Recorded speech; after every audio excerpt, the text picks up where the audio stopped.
जय श्री श्याम बच्चों।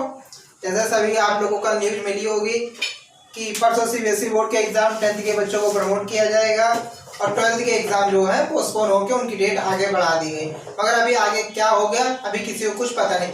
कल हमारे उत्तर प्रदेश के माननीय मुख्यमंत्री श्री योगी जी और हमारे शिक्षा मंत्री माननीय उप मुख्यमंत्री दिनेश शर्मा जी की वर्चुअल मीटिंग है, क्योंकि हमारे योगी जी इस समय क्वारंटाइन पे है। तो उन्होंने प्रदेश के शिक्षा मंत्री और उप मुख्यमंत्री दिनेश शर्मा जी से वर्चुअल मीटिंग की और मीटिंग में एक निर्णय ये निकला कि जो हाई स्कूल इंटर की परीक्षाएं 8 मई से स्टार्ट होने वाली थी उनकी डेट आगे बढ़ा के 20 मई कर दी गई है।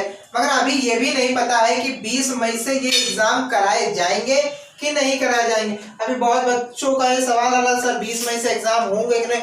देखो बच्चों, प्रेजेंट टाइम की कंडीशन किसी से भी छुपी नहीं है। प्रेजेंट टाइम की आपकी जो कंडीशन है वो किसी से भी छुपी नहीं है। देश उस स्तर से गुजर रहा है जहां पे एक भी चूक आपको आपके परिवार से बहुत दूर ले जा सकती है। और जहां पे बच्चों का सवाल होता है तो गवर्नमेंट बिल्कुल अपने कदम आगे जो लेके गई थी वो बिल्कुल बैक ले आई है। वो बच्चों के साथ कोई खिलवाड़ करना नहीं चाहती है। मैं आपको एक जानकारी दे दूं कि इस बार 7.5 लाख हाई स्कूल और यूपी मिला। हाई स्कूल 10th +2 और 10th की यूपी बोर्ड के हिंदी मीडियम और इंग्लिश मीडियम के बच्चों का रजिस्ट्रेशन हुआ और हमारे यहाँ सिर्फ 75 डिस्ट्रिक्ट है।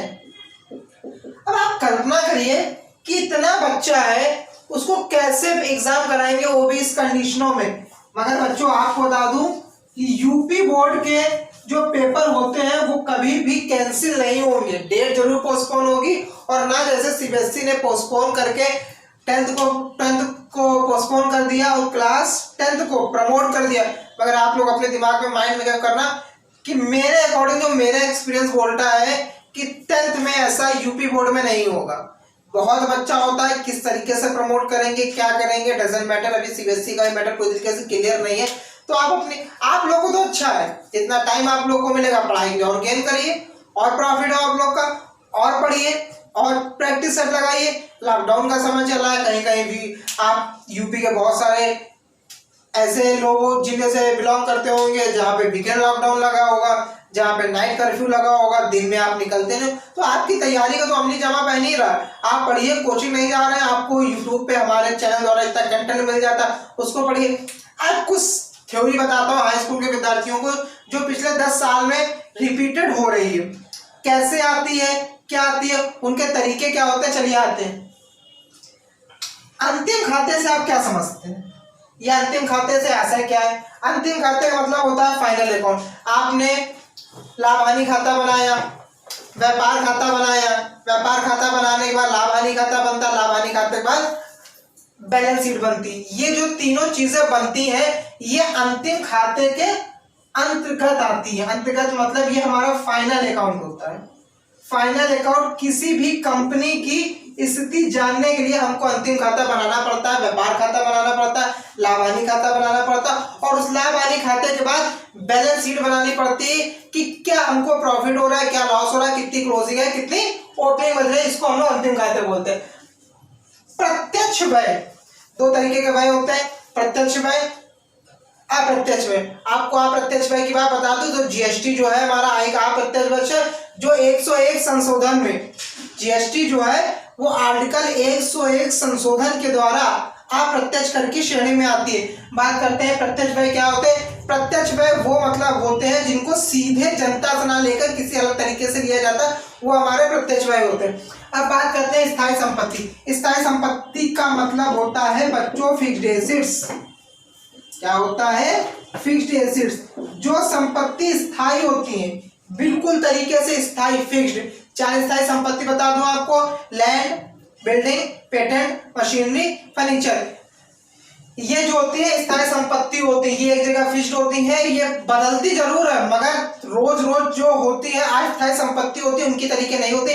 लैंड एक बार आपने लिया कुछ समय के लिए 10, 20, 50 सालों के लिए फिक्स्ड हो गए, इसलिए वो फिक्स्ड एसेट्स होती है और ये हमेशा टेंजिबल एसेट्स में आती है।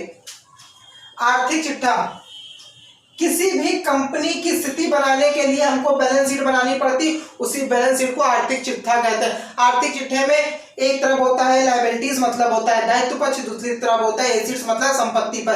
अब बात करते हैं सर लायबिलिटीज में क्या आता है। लायबिलिटीज में सबसे पहले आपकी कैपिटल आती, कैपिटल के बाद जो शुद्ध प्रॉफिट होता है, अगर शुद्ध प्रॉफिट होगा तो कैपिटल से जोड़ दिया जाता है, अगर हानि होती है तो घटा दिया जाता है। उसके बाद एक दिया जाता है ड्राइंग, ड्राइंग को हम आहरण बोलते हैं। अगर आहरण दिया होगा तो आहरण माइनस होगा, अगर पूंजी पर आहरण दिया होगा तो आहरण में प्लस होकर माइनस होगा, ये चीज आती है। बाकी आते हैं एसिड्स में, एसिड्स में आपकी क्लोजिंग स्टॉक हो गई, कैश हो गया, बैंक हो गया, एक्सेट्रा बहुत सारी चीजें आती हैं।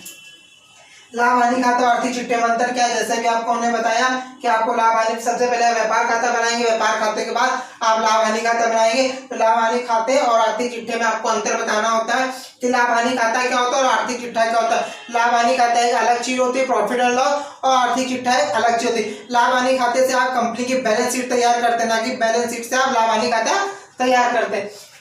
जैसे मैंने आपको बोला कि लाभ हानि खाता भी बता चुका हूं, आपको आर्थिक चिट्ठा बता चुका। तीसरा पॉइंट बता रहा हूं आपको व्यापार खाता।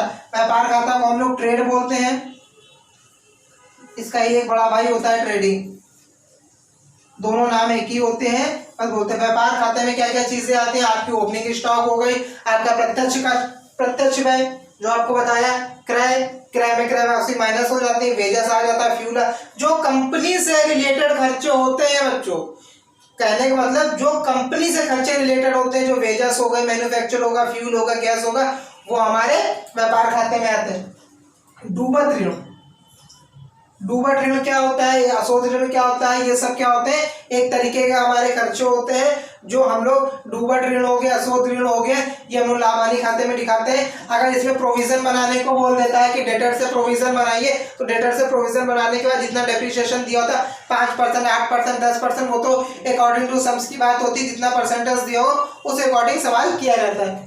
समायोजन, समायोजन के उद्देश्य बताइए। समायोजन का मतलब क्या होता है, जब हम लोग अंतिम खाते तैयार करते हैं, नीचे एक एडजस्टमेंट वो दिया होता है ब्लॉक कि व्यापार खाते पर या कि बिल्डिंग में 5% का हेरास लगाइए।